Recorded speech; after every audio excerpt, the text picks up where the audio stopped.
এই ধারাবাহিকতায় আজকেও আবার এর খানিকক্ষণ পরে আর একটা আপনার সমমনা জোটের সঙ্গে আমরা বসবো, এরপরে লেবার পার্টির সঙ্গে বসবো এবং আপনার এলডিপির তাদের মূল নেতারা দু একজন বাইরে আছেন ঢাকার, সেজন্য তারা ফেরার পরে দু একদিনের মধ্যে বসবো।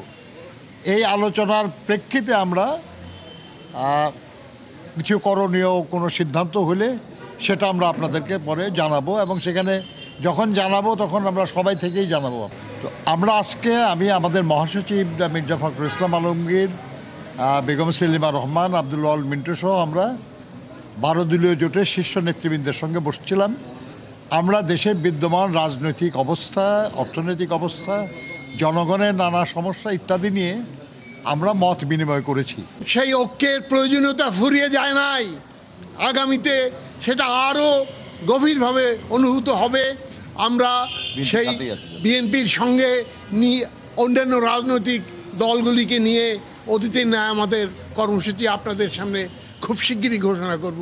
আপনাদের সকলকে ধন্যবাদ। আসসালাম।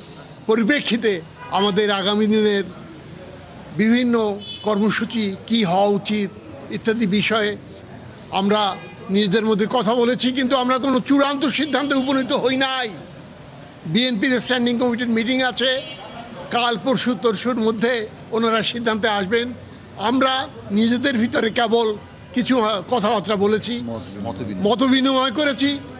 সাংবাদিক বন্ধুগণ, আপনাদের কাছে আমি শুধু বিনীতভাবে এই কথাটুকুই বলতে চাই যে 12 দলীয় জোট এবং বিএনপি এবং দেশের ফ্যাসিবাদ বিরোধী যে রাজনৈতিক শক্তিসমূহ দীর্ঘদিন যাবৎ যে আন্দোলন করে এসেছে, আমাদের সেই আন্দোলনের এবং